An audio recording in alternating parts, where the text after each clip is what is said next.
Hi, I'm Howard Holton, and this is another episode of Discovering Disruptions in Tech. For this episode, I'm here with Will, the Chief Product Officer at Netwitness. Hey, Will, how's it going? It's going really well, Howard. Thanks for having me. Yeah. So we are again in Vegas, again at Blackhat, or Hacker Summer Camp. That's right. Right? So how many times have you been here? 23, I think. Isn't it the 23rd or... Isn't it the 23rd Blackhat? I think this is about the 23rd, yeah. Maybe 22, I guess, if I may have missed 1 year. Yeah. Right. So. It's been going on a while. So you're a longtime DEF CONner. More Blackhat than DEF CON, but yeah, DEF CON too. Well, you had to start at DEF CON because Yeah. that's where Blackhat kind of came out of, right? Yeah. Like it was DEF CON 11 or something before Blackhat showed up. Yeah, so a lot of DEF CON, a lot of Blackhat, a lot of B-sides. Oh, yeah, a lot of all the things. Yeah. I love that kind of creation, right? Mm-hmm. We're the anti-DEF CON, so we're the B side. Yeah. So it was a really smart kind of naming structure, and it's the other end of the week. Right? Yeah. B-side starts the week. That's the right. opposite side of the week from DEF CON, which closes the week. Yeah, they had an interesting genesis story, right? Having talks that were rejected by Blackhat, right? And then deciding to just do their own thing. Yeah, I mean, if we're being honest, it was more than just the talks that were rejected by Blackhat, or by DEF CON. Yeah. Right? Like, there was also the attitude shift between the two, right? Yeah. When DEF CON started to move beyond the, you kind of had to know about it to know to come, and it started to become much more mainstream. Mm-hmm. That started to become a little problematic for some people, and they went, well, I think we need another conference. We can pick up all the talks that were rejected, and also, be a little bit more casual rather than, It's also gotten really huge, right? I mean, B-Sides is massive globally now, right? So B-Sides is enormous. I'm really, I'm happy to see it. Yeah. Right? There's nothing that breeds quality better than competition. That's true. Right. That's true, yeah. So, Jack and those guys did a phenomenal job with that, right? I mean, they popped up in all parts of the world, corners of the world I would have never expected to see. Yeah, kind of every place where there was a DEF CON chapter. Right? Yeah, I guess that's true. Right. Yeah, and probably some other ones where there weren't. Sure, right? So, so let's talk a little bit about data science. I realize we're at a cybersecurity convention. Yeah. But let's talk a little bit about data science. Everybody's favorite topic. I mean, math, right? Yeah. Data science is nothing more than the application of math to make money. That's right. I suppose that's true. Well, it's very expensive. Yeah, it is very expensive. Right. Yeah, I don't know that you can get an inexpensive data scientist. Yeah, I think that's right. That's correct. Yeah. Like an inexpensive data scientist still costs you half of a Lear jet. It's a pretty costly proposition. Yeah. Even in places where you wouldn't think it might be costly, it's costly. Right. So you better make money on it. Yeah. Right. There better be like some significant financial upside for that. Yeah, dividends, right? Right. And historically, like data science isn't new. That's true. Right. At least 75 years, right? As a discipline. Yeah. Right. I mean, you could argue that the first like serious data scientists are the people that put us on the moon. Yeah. And probably some folks before them, right? For sure. Really, deep theoretical mathematics, right? For sure. I mean, you could probably go back to Dawn of Wall Street, to kind of East India Trading Company, which I think was one of the first stocks that were kind of traded, one of the first big stocks that were traded. I think that was. We're going to start to get beyond my understanding of that sort of economics, right? But that ability to take very complex systems, reduce them to an algorithm, crunch the numbers, and return a result, right? But the reality is, while it's been a kind of a discipline, it hasn't really been a practice. Right. The practice of data science, the ability to build a department, fund a department, staff a department, and return a result is a relatively new thing in data science. Data analytics being a different thing. Business analytics, of course, being a different thing. I think that's true. Right? If I can do it in an Excel spreadsheet, it's not data science. That's fair. Right? The math is just too simple at that point, right? And the quantity of data is too small. Yeah. Right? I actually argue that it wasn't until we were able to handle variety that we actually had data science.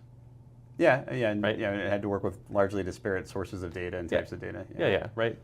What is it? Volume, variety. What's the third V? Why am I skipping on the third V? I'm not a data scientist. The three V's of data. Anyways, I always argue that it's the volume, right? A really long SQL database does not a data science problem make. That's true. Right. I need public. I need private. And we're seeing something really interesting in the space, which is the move of data science into cybersecurity. Yeah. And how valuable a data science background and analytics are within the cybersecurity space. You want to talk about that for a minute? Yeah, I mean, I think that, for probably more than a decade now, right? We were talking earlier about, before we started filming, about heuristics, and like going back to almost 2 decades, right? It's been an evolutionary process, seeing more and more applied mathematics being brought into this arena. And certainly in the last 10, 15 years, we started to see a really prolific uptick in areas of introduction, right? Whether it is on the network or on the endpoint or all points in between.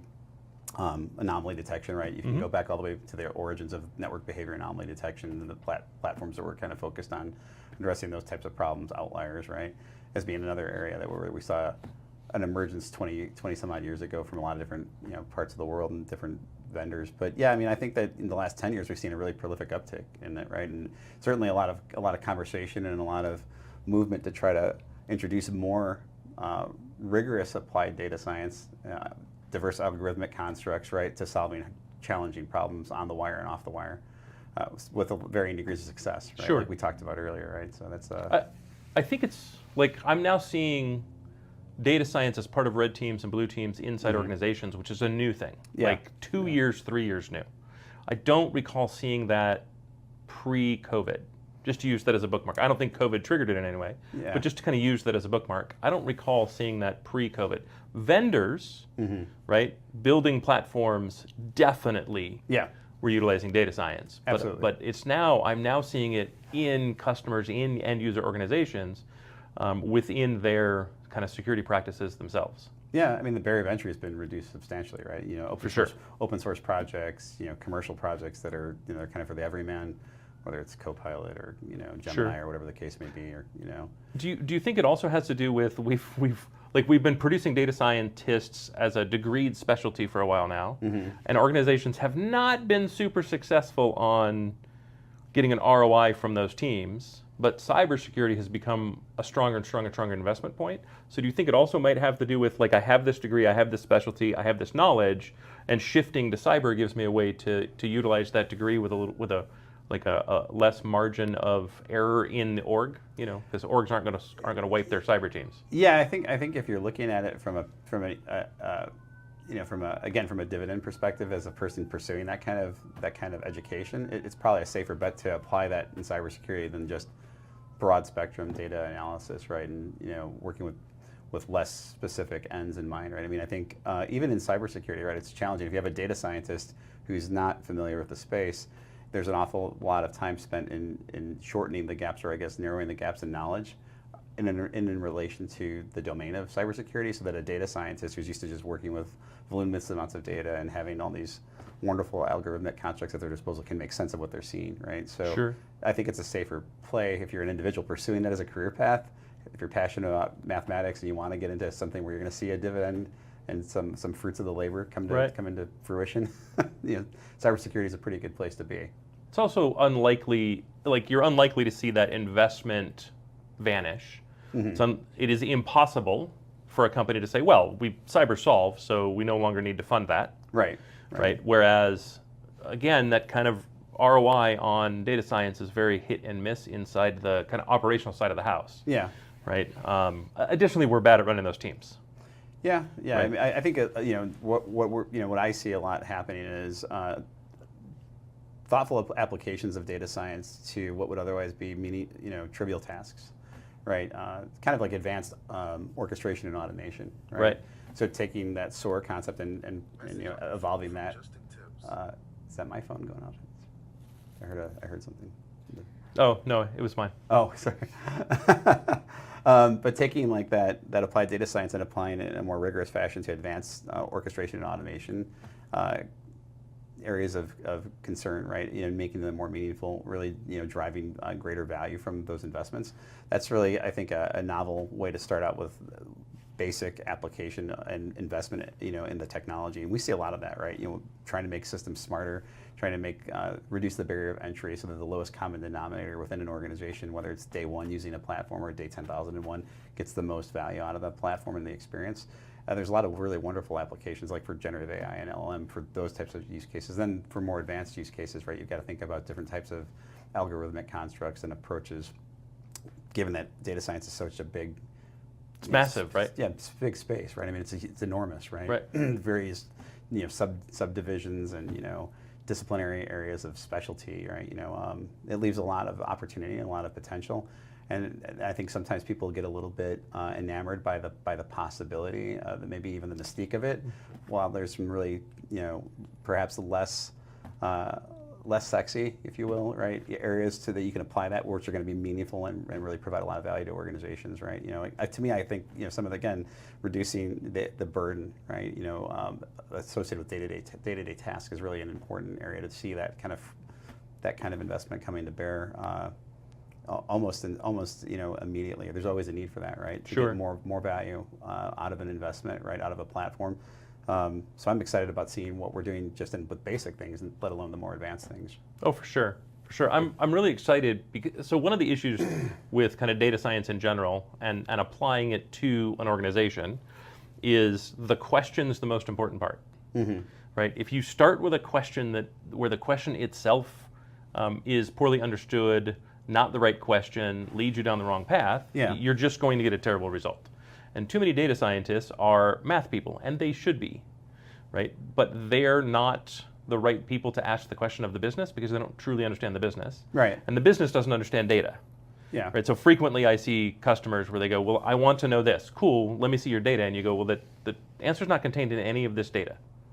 No matter how you put it together, the answer's not here, so you're asking the wrong question, right? The data scientist doesn't understand the business well enough to go, I can kind of understand what you're looking for. You know what I mean? So you end up kind of down this path. The nice thing about cyber is an objective question and answer. Yeah. Right? It's not where is our customer at any given time, which is a kind of a typical, how do I find and identify my customer? Well, there's 70 variables and your customer is specific to you. Right. Cyber, it's not. Right? Sure, your systems are your systems, your configuration is your configuration, but objectively, my goal is set and fixed. Right? My target is set and fixed. There is no variation of question within the cybersecurity application of data science. It's much more objective than kind of the business use of data science. And so I think that gives you, and I think it aligns better with people who are good data scientists, right? The mathematical brain, which really likes objectivity, which really likes there is an answer to a question, not an infinite number of answers to an infinite number of questions, right? And then it's really about how do I drill down to find where is that answer contained within my data. Right, so I'm really liking kind of this evolution that I'm seeing from everyone.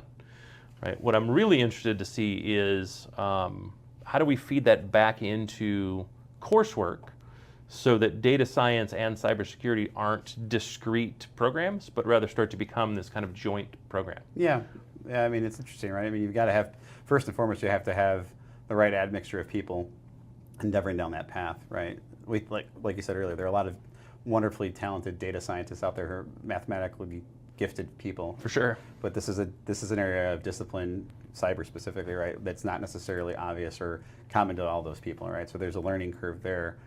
One which I've encountered in my travels, right, and working with data scientists, are gifted people, right, that you have to then spend time, in many cases a lot of time, right?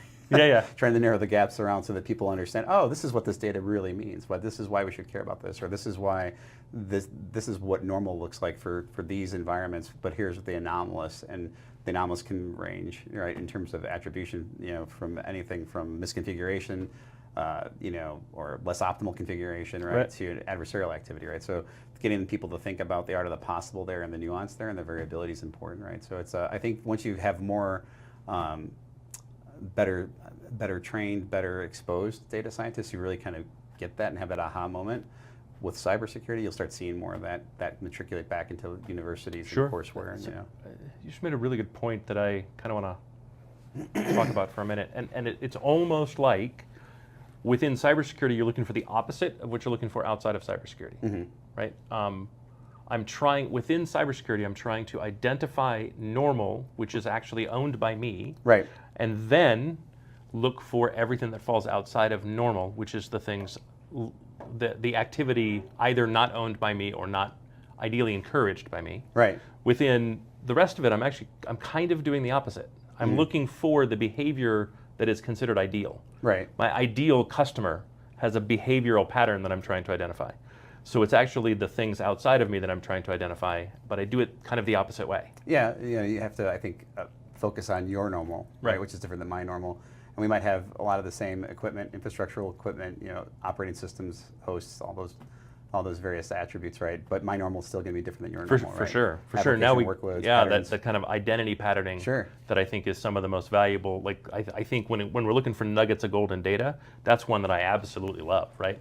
How do I create a fingerprint that is each and every user within my company with the least amount of ongoing effort and ongoing care and feeding, so that I can start to alert on anomalous behavior to that fingerprint level. Yeah, and you can start, you identify what's within the realms of reason with your standards of deviation and what's not, and ultimately start focusing your efforts and energies around mitigation or investigation and then mitigation, for sure. Right, in a more intelligent fashion, right? And I think that data science lends itself really nicely to those types of use cases. And again, going all the way back to heuristics and network behavior anomaly detection and some of the stuff that came out 20 years ago from University of Michigan, those the guys that at Arbor, right?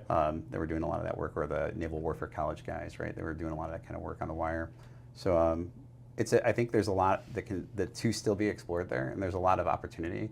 And to me, it's very exciting because it also, I think, is going to force a bit of a renaissance within the industry in such a way that it forces people to become comfortable again with small systems architecture and internetworking, which I think has weirdly become less common as things have become more structured and more siloed from a disciplinary perspective. Probably when you and I started out, it was less common to see somebody go to school and get a cybersecurity degree. Those things didn't exist. Right? You had to come out of. You get an MIS degree, right? Which I don't even know why that still exists if it does. Or you got or you got math. Yeah, math. Right. Yeah. Or you got a computer programming degree. Right. Computer science. Or you went into the military, you went to work, you became a systems admin, and you kind of learned. And kind of evolved that way. Yeah, you learned the OSI model, you learned internet working, the protocols, the whole 9 yards, right? And then over the years, right, those things became a little bit more siloed, a little more packaged, maybe prepackaged, right? Maybe even pre. But isn't that also the beauty of data science in cybersecurity? Because even within cybersecurity, the challenge tends to be, from my perspective, we're limited by the machines that the software interacts with, right? So as a vendor, you produce a piece of software, and that software, right, looks at the entirety of the network, right? But as a data scientist, if I can take all of the information from the network and all of the information from the machines, which all resides within the box that we can paint around the technology teams and their ownership, what if I added all the expense data, right? What if I added your calendar data? Not that I'm trying to spy on you as an employee, but as an example, I want to know if you booked a flight somewhere, and then if your calendar says you're going to be in London for a week. Yeah. Right? That's not something that I expect a vendor to be able to do. Yeah. But as a data scientist, it is absolutely just another data source for me. Yes, I have to figure out how to work with it, I have to figure out how to parse it, I have to figure out how to tear it apart, I have to figure out the things that I'm looking for, but that's a true core data science activity. Yeah. Right? That enables something that's beyond what I would ever expect a single software vendor to do. Frankly, I don't really care who the software vendor is. If you did that, it would actually make me upset. Because you haven't solved the core problem within whatever the space is, because there's still problems there. So don't wander out too far afield from the box, right? Because now we're into, well, why are you distracted by my expense system when you really should be concentrating on the volumes of data contained on the network itself, or the volumes of data contained within systems and application logs. You know what I mean? Yeah, I think it would very much depend upon whether or not there was some form of misuse and abuse or some adversarial activity that would call on those, like, for example, the expense systems, right? Sure. Well, but in that case, it would be nuanced and it would be different. Well, that's also kind of that identity value, right? Why is this user working? Why am I suddenly seeing traffic for this user from London? Right. The geodisparity they're problem. in London. Right. Right. Okay. Cool. So then I shouldn't see traffic from them from the U.S. Right. Assuming that they're supposed to be in London. The calendar correct. Says so. Correct. Yeah, that's that geodisparity problem, right? Right. And that's a kind of a big one when it comes to creating identity. Yeah. And then it also helps to reduce the false positives, helps to reduce the noise. And noise, I would say, is the biggest problem in a security team right now. Not to change the topic. No. I think it's a good segue, and B, it's been a it's been a problem for years, right? I mean, noise, reducing, getting a more, refined signal to noise has been the goal for probably the last 20, forever? 30 years. Yeah. Has there ever been a point where we had too little noise? No, right? Yeah, but in this industry, right? But so I think that's a good use of applied data science as well, right? Kind of helping to refine that signal and really amplify that signal above the din of the noise. Networks are busy, noisy things, right? And they've gotten more complex over the years, right? And as we start to see them, involve third-party relationships from a supply chain perspective or from a B2B perspective, they become even more noisy. And we have the advent of the cloud and all these other things, right? So being able to hone in on what's meaningful and what's most important is truly critical, right? So being able to reduce the noise is going to be, I think, always valuable to people, right? It's going to be always something that people are striving to get a better understanding of, and ultimately looking to have more thought leadership around, right? So that whoever can really deliver that kind of value proposition with the greatest degree of consistency and quality is gonna I think do well in the space, right? Yeah, I would agree, right? It's interesting. The only time I can remember a reduction in noise doing anything was telling me that some major system was down. You know what I mean? Like we create more noise, right? I think COVID was the biggest change, mostly because we destroyed the perimeter. Yeah. Oh yeah. Right. But as you think about kind of where your perimeter went, all that did was create more noise. Yeah, it had been eroding for years and years, but COVID really for sure. smashed it, right? It did. And it did introduce more noise. It didn't make anything. No. It didn't make anything easier, right. For sure. Right. I think a lot of people thought that, well, if we've got I've just got to be cognizant of endpoints now.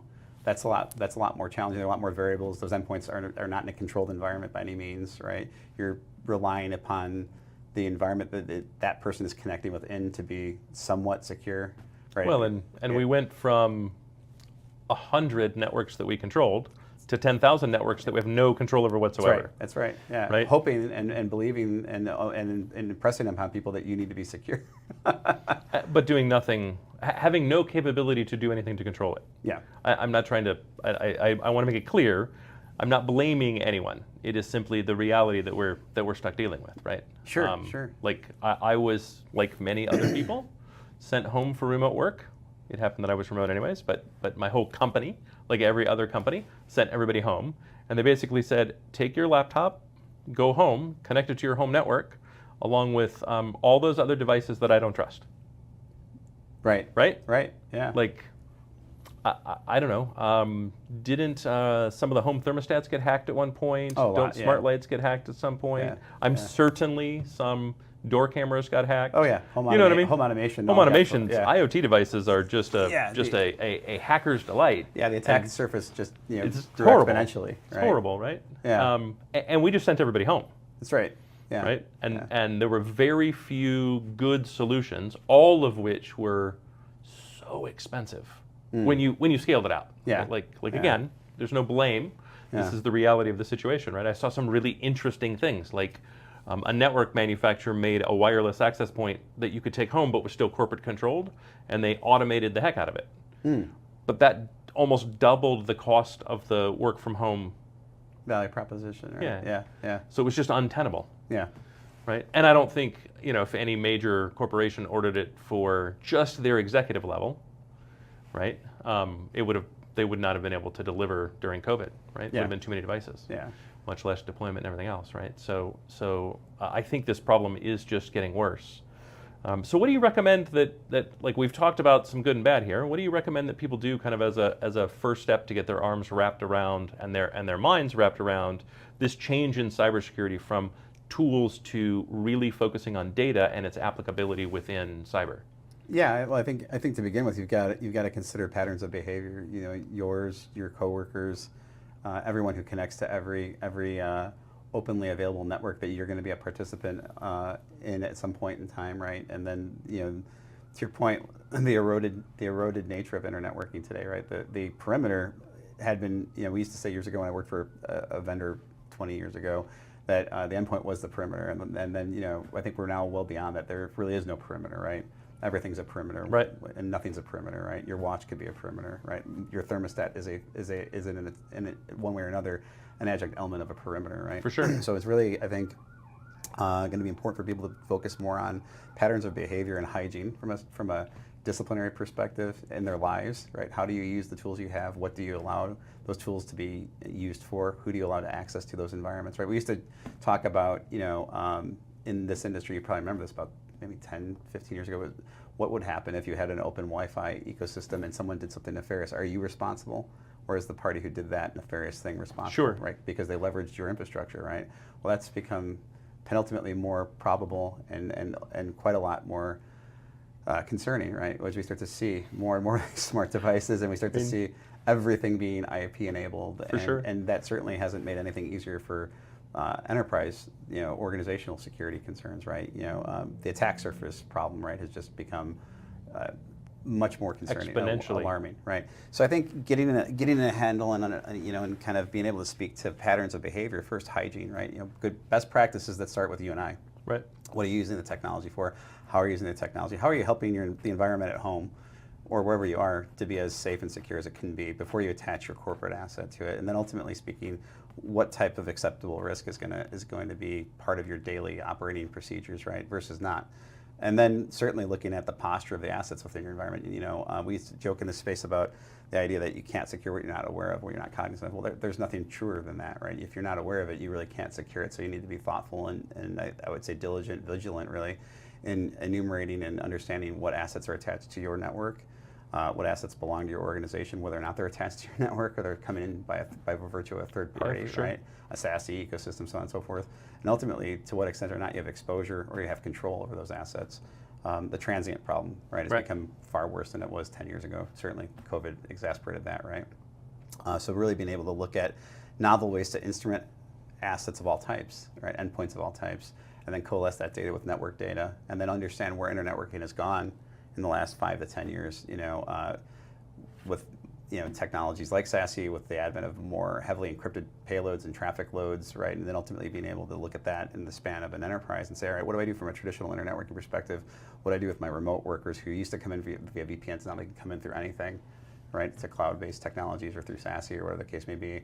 What do I do for hosted environments, and how do I make sense of all this? And how do I instrument that properly from a north, south, east, west perspective to ensure that I've got visibility, first and foremost, comprehensive visibility on what's occurring within my area of responsibility, and ultimately how do I make sense of where to prioritize my efforts and truly get down to what matters most to me from a security program perspective, as opposed to wasting time on things that are going to pay less dividends or fewer dividends, right? I think that's, again, a novel way to kind of bring applied data science into the mix, help me make sense of what I'm seeing in a truly voluminous sense, and help me prioritize those things above and beyond what traditional automation and orchestration could do. And in many cases, narrow that gap of knowledge so that the least experienced person on my staff can be the most effective person in addressing triaging an issue or an event, an incident, if it one's declared, and ultimately mitigating that, right? Taking steps to mitigate those conditions, whatever they may be. So that's a lot, but it's a lot. It's a lot. One thing I want to point out is, and you brought it up. Traditionally, we paid attention to north-south traffic. Yeah. Right. Today, if you as an executive, you as a leader, and you are not hearing east-west as often as you're hearing north-south, your team's paying attention to the wrong thing, you're paying attention to the wrong thing.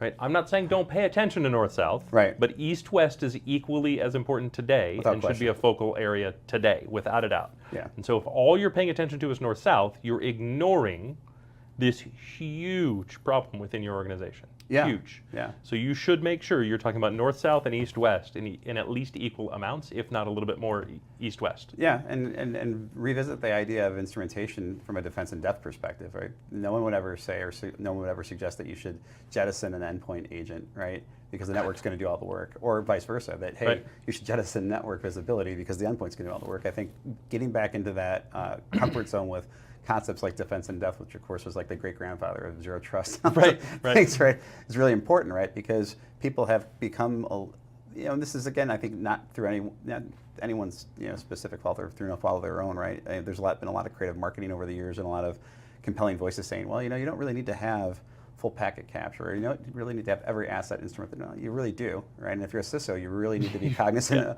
of your environment, right? You can't afford to ignore things that, for example, an endpoint agent wouldn't, naturally speaking, lend itself well to, like an embedded operating system. It's very difficult to instrument an embedded operating system, right? Like on an ATM, right? It's a difficult thing to do, right?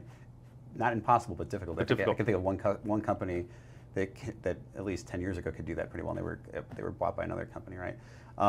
let alone IoT and OT and all these other wonderful things we've got to contend with now, and the commingling of networks, right? Where operating ecosystems had traditionally been segregated from enterprise environments, and now we're starting to see that coalescence in the SOC. We're starting to see that coalescence in the NOC, and worlds are colliding, Howard. If we're being honest, the idea that those things were siloed lasted about 15 minutes.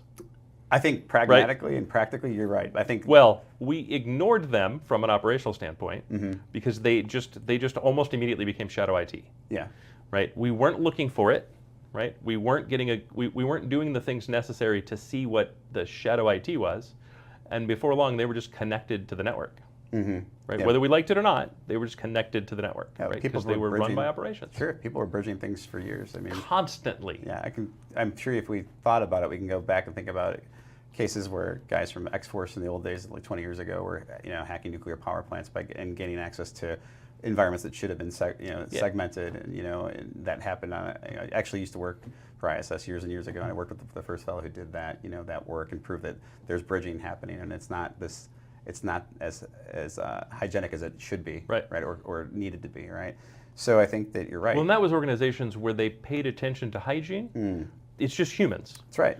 Right. What about the organizations that didn't pay attention to hygiene? Like, I don't know, a large national retailer with stores everywhere that's got a red circular logo that got hacked from the fire system, I think, being connected to the network. Third party supplier, or the one with the orange logo that got hacked through either the POS or the fire system again. It's POS. You know what I mean?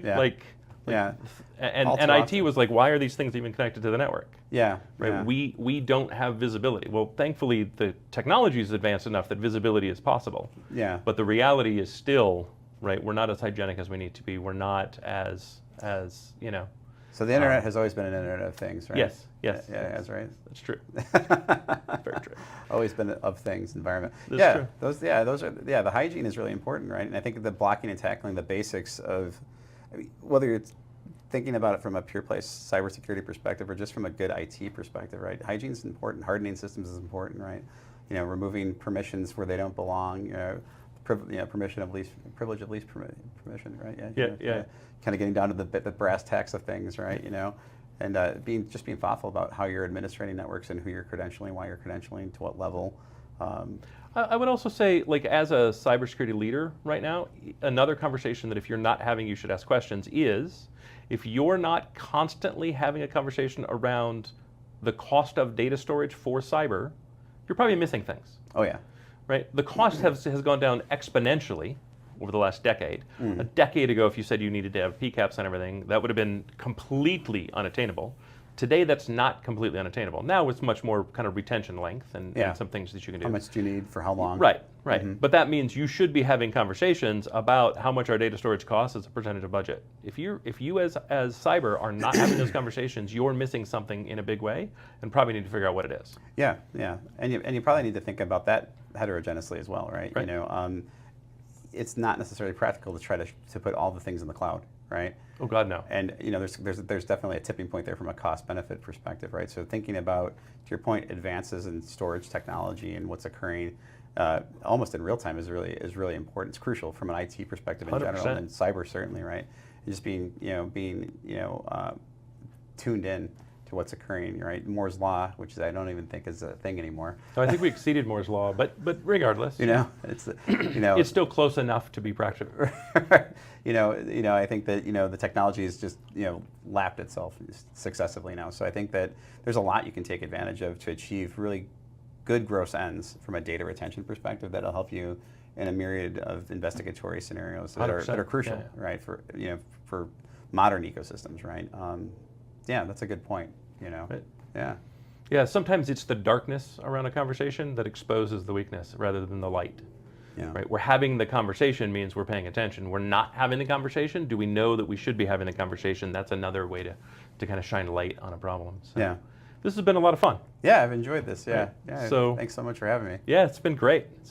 Well, this has been another episode of Discovering Disruptions in Tech. Please like, subscribe, follow, share, comment. If you'd like to be on an episode, if there's a guest you'd like to have, please let us know.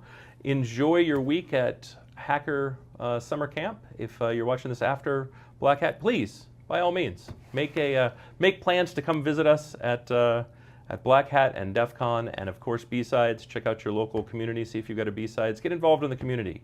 It's been another episode. Thank you, and please join us for our next one.